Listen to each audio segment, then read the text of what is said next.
Як добра бывае пасля цяжкага дню увечары утульна уладкавацца на канапе і паслухаць мілагучную, прыемную музыку. Дарэчы, сёння мы запрасілі у студыю кіраўніка гурта капэлы «Агмень» Алеся Рашчынскага з яго гуртом. І Алесь раскажа нам, адкуль такая назва «Агмень». Ой, назву шукалі доўга вельмі. Хацелася б, каб это была назва непаўторная, таму што у нас столькі ўжо всякіх раніц, радасцяў, світанкаў, ранкаў і купаленкаў, што хацелася нешта б такое, як паходня, якая б вяла, нешта, якая б запальвала сваёй назвай.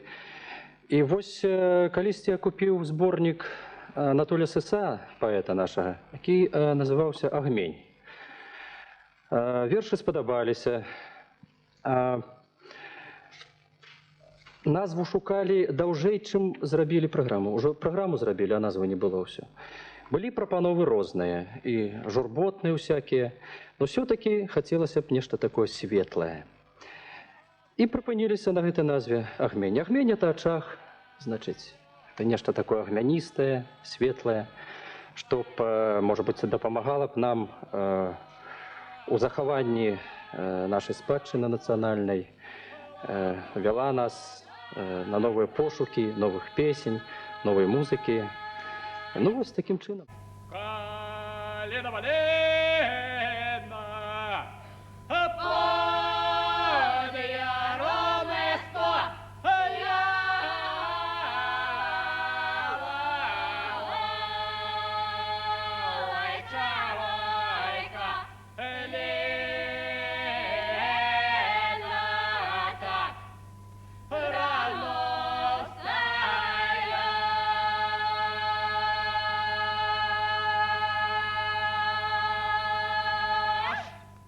Творца, мастак, настаўнік, музыкант, усё жыццё якога стала служэннем роднай культуры, яе вялікасці беларускай народнай песні. Алесь Уладзімірович Рашчынскі. У красавіку 2019 года ў Мінскім дзяржаўным музычным каледжы імя Глінкі быў арганізаваны і праведзены першы фестываль-конкурс народнай песні «Агмень», прысвечаны 70-годдзю з дня нараджэння Алеся Уладзіміровича Рашчынскага.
Алесь Владимирович нарадзіўся 2 красавіка 1949 года ў Лагойску.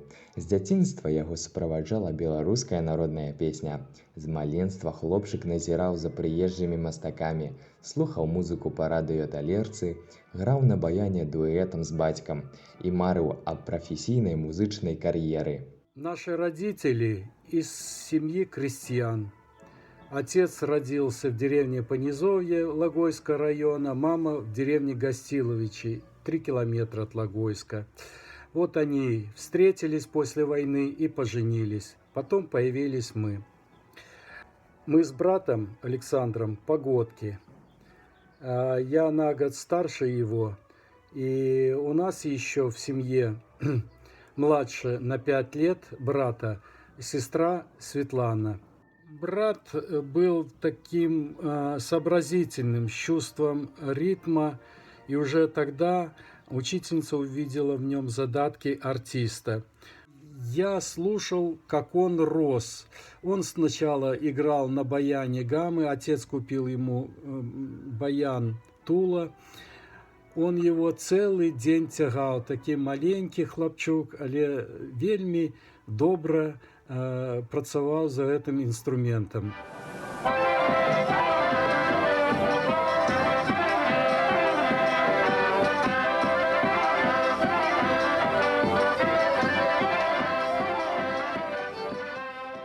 Брат был смекалистым парнем, у него был идеальный слух, у него была фотографическая память, он на ходу все схватывал.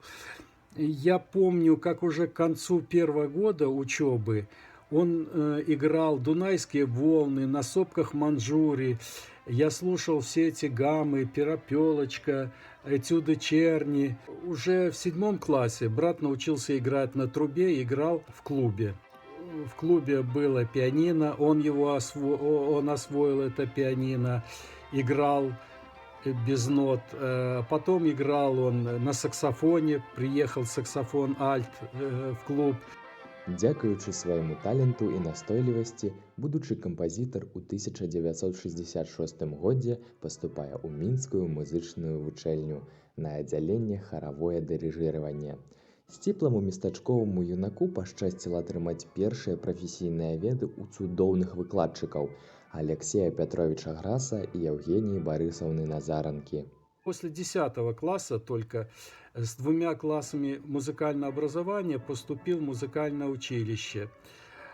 Он потом вспоминал, что в этом деле помог ему Грас Алексей Петрович, к которому он с большим уважением относился и о котором говорил, что это цудоўны, прыгожий душой педагог. Рашчынскі ўспамінаў: Евгения Борисовна разбудила мою музычную душу, вызваліла мою волю і дала ўпэўненасць у сваіх сілах. Дзякуючы яе школе я змог паступіць у дзяржаўны музычна-педагагічны інстытут імя Гнесіных. И да, и в 70-м году брат поступил в институт Гнесиных, а я после армии в МРТИ на вечерний факультет работал в институте и занимался. Ну и для наших родителей это было радостное событие. Нам предстояла напряженная учеба и работа в получении знаний в высшей школе. Здесь я в Минске, а брат в Москве. Ну, я был уверен, что мой брат станет известным человеком, так как он обладал яркой харизмой, был неординарной личностью, собственным взглядом на жизнь и жизненной позицией. Я сохранил его письма, им уже более 50 лет. Как ни странно, я не сохранил письма родителей ко мне в армию и сюда, в Минск, где я жил. Но письма брата я сохранил. Вот они. У Маскве студэнт Алесь Рашчынскі вельмі хутка абрастае новымі знаёмствамі. Вучыцца ў выдатных музыкантаў Благаабразавай, Юрлова, Папова, Мініна, Ліцвенкі. Вольнага часу амаль не было. Ужо тады юнак кіраваў самадзейным калектывам пры Астанкінскім прыборабудаўнічым заводзе. Валерка по счастливой случайности оказался в Большом театре по случаю 200-летия Бетховена. Знаешь, кого я видел? Во-первых, в ложе сидел Косыгин, в то время председатель Совета министров СССР. В президиуме Шостакович, Фурцева, Щедрин, Александров, наш Ширма. Потом исполняли 9-ю симфонию Бетховена. Дирижировал Светланов. Оркестр-блеск, восклицательный знак, а дирижер-восклицательный знак. У 1973 годзе у Маскве Алесь Рашчынскі разам з аднадумцамі Каладзён Камбароўскім, Назаранкай і Скараходавым бярэ ўдзел у адкрыцці першага ў Беларусі аддзялення народнага хору у сваёй альма-матэр мінскай музычнай вучэльні імя Міхаіла Глінкі. Ён становіцца першым загадчыкам аддзялення народна-харавыя спевы і да 2009 года выкладае там шэраг дысцыплін. Лёсавызначальнай для Алесі Рашчынскага стала сустрэча з кампазітарам Дзівані, які ў 1978 годзе параіў музыканту займацца кампазіцыяй, падрыхтаваў яго да паступлення ў Беларускую дзяржаўную кансерваторыю і прывёў на кансультацыю да Глебава. Пад кіраўніцтвам славутага кампазітара Рашчынскі ў 1984 годзе скончыў кансерваторыю, потым асістэнтуру-стажыроўку. Глебаў даў усё, чым я карыстаюся зараз. Ён даў мне методыку адносін да самой музыкі, методыку выкладання музыкі наогул, даў шырокія веды па кампазіцыі, па музычнай форме, па аркестры і аркестроўцы. У 1991 годзе Алесь Уладзімаравіч стварае гурт капэлу «Агмень», першы ў Беларусі калектыў, які спявае і іграе аўтэнтыку на прафесійным узроўні. Поздно, дружка майго нету, загулявся, наверно, з другою. Загулявся, наверно, з другою, задивився на чорний брови.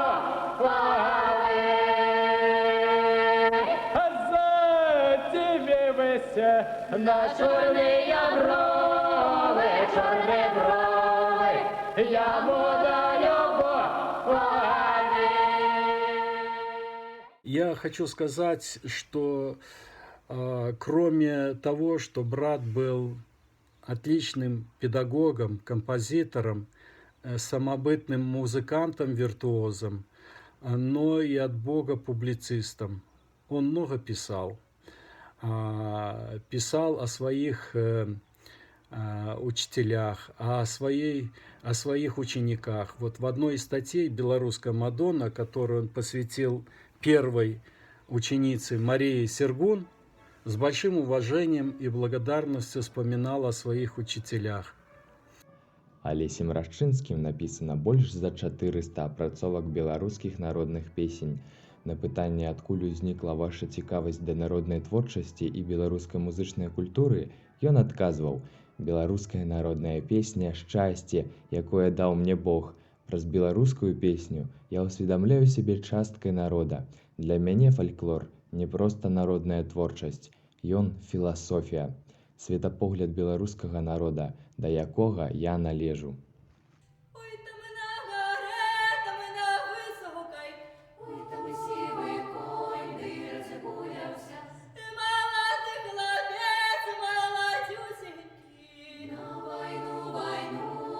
Прибірався,